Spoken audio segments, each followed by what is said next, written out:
Republican from South Carolina, the chairman of the Senate Judiciary Committee. Looked like a fun day. It was a fun day, and Trump's the best golfer. You're the best golfer. By far. Senator, what did y'all talk about? I'm sure immigration came up. You know, getting out of Afghanistan, staying in Afghanistan, talking about the broken border. You know, President Trump's a lot of fun. Rand's a lot of fun. We disagree on foreign policy. David Perdue is the best golfer, second only to the president. And, yeah, I said, Mr. President, I just got back from the border. It's a mess. You know, you got to do something about it. We're going to take my bill up. I went to the Rio Grande Valley. What did I see? I saw Border Patrol agents working their ass off and getting no credit back here at home. They're patriots. Getting discredit. Getting discredit, getting slandered, by the way. So I'm going to introduce a resolution honoring their service to our country, and I dare anybody to vote against it. I saw 52,000 people been released already this year because we don't have enough space to hold them. Saw children being well taken care of. I saw 700 and something adult males who've been caught coming here illegally, who've been here before illegally, housed in pretty rough conditions because we don't have bed spaces because Democrats won't give us the money, and we're not going to let them go. They'll stay in those cells for 400 days if it's up to me. We're not going to let the guys go. I don't get it. You've painted such a dire picture, and both sides see it as a dire picture, and yet it's up to Congress, and nothing's going to happen. This is sick. You're putting children at risk. These journeys, only God knows what happens to them. But here's the law. If you can bring a kid with you from Central America, once you're captured and you turn yourself in, we can only hold a child for 20 days. Doesn't it have to be your kid? Well, in theory it should be, but 30% of the families are fraudulent families. The law is if you get here with a child and you claim to be a family unit, we let everybody go within 20 days. They'll come forever until we change that law if you ask for asylum. So here's the thing. You said that Dick Durbin is showing an openness to it. John Tester says that he's approached Mick Mulvaney about doing something. You've also talked to Nancy Pelosi. Not a matter of giving anybody a win. It's not comprehensive. 3 or 4 asylum changes could stop the flow.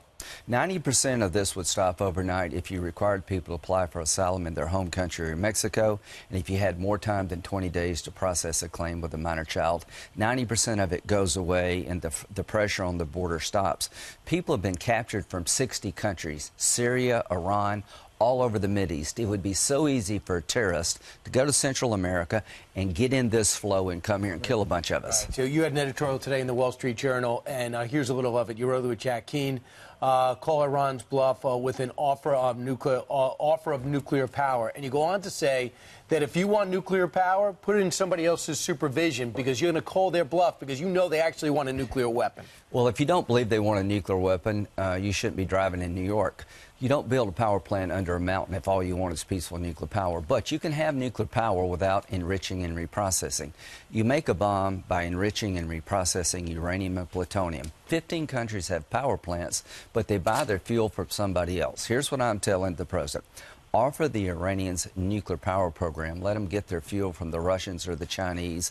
Don't let them enrich. There is no good deal where the Ayatollah enriches because that's how you make a bomb. And what did the president say to that? I don't know, but I know what the Ayatollah will say. He'll say no because he wants a bomb. Smoke him out. The president of Iran had a little bit of a breaking point. He came out and said, hey, listen, I will talk to America if you just get rid of the sanctions and honor the 2015 agreement, then we'll talk from there. That's a change, a subtle change the president will never accept. What would you do with that? Well, I would keep the sanctions on, and I would tell them if they continue to enrich at greater levels like they're threatening to do, all bets are off. If they reactivate the cold water producing reactor in Iran, that is a provocation to Israel and us. There's only 2 things stopping Iran from having a nuclear bomb: Israel and Donald Trump. The Europeans are worthless. They're not threatened by Iran. They want to do business with Iran. If they continue to enrich at the levels they're talking about, Israel's in a box, and we're headed toward a military conflict unless Iran ratchets it down. Well, why are we the only people who get it? I don't know. Why didn't anybody get Hitler? Why were we isolationists as a nation, given the threats in Europe and the rise of tensions with Japan? Why don't we understand the world as it is? When the Ayatollah says death to Israel, he's not kidding.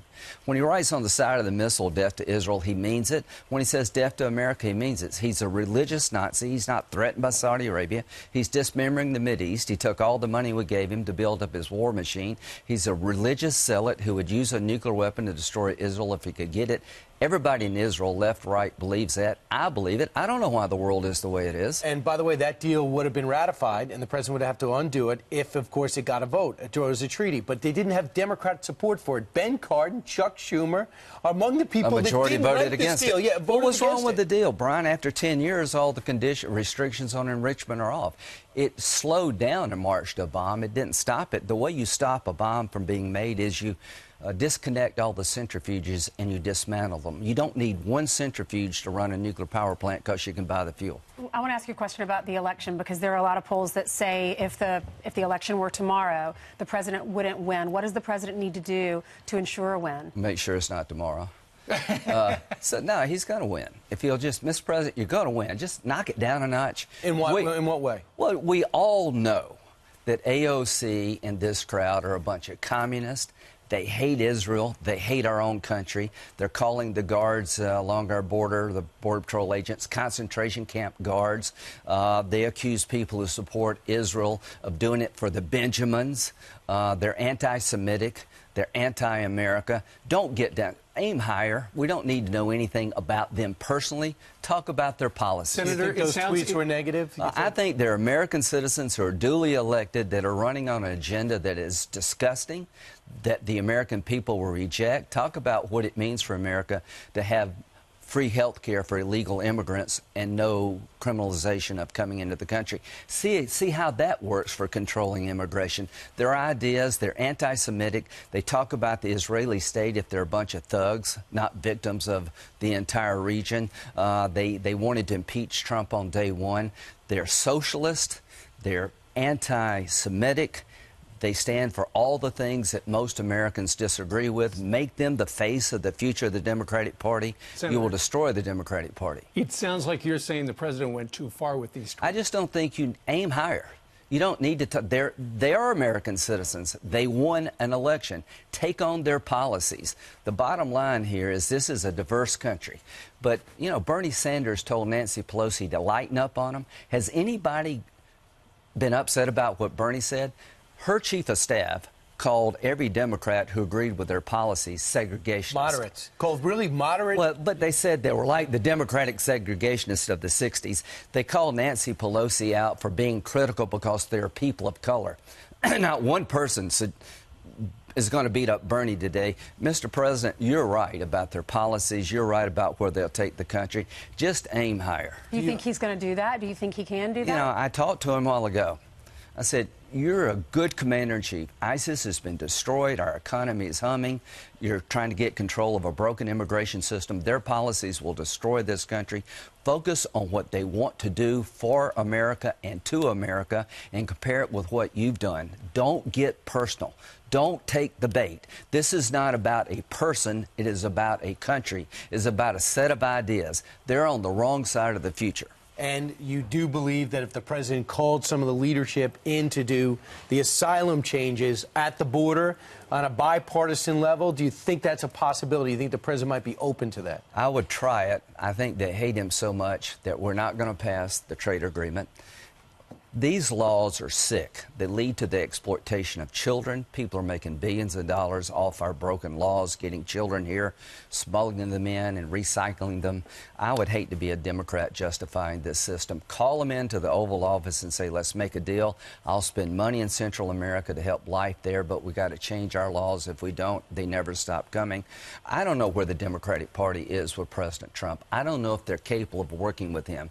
I like him. I think he's been a good president. Mr. President, just focus on policy. Focus on making this country great. It is greater today than when you came into office. You've undone most of what Obama did foreign policy-wise. We're in a good shape here. Let's just don't make it personal. Let's make it about their policies, not about them. All right. Okay. Lindsey Graham, strong words. Thank you, sir. Thank you, Talk to you on radio in a little while. Yeah.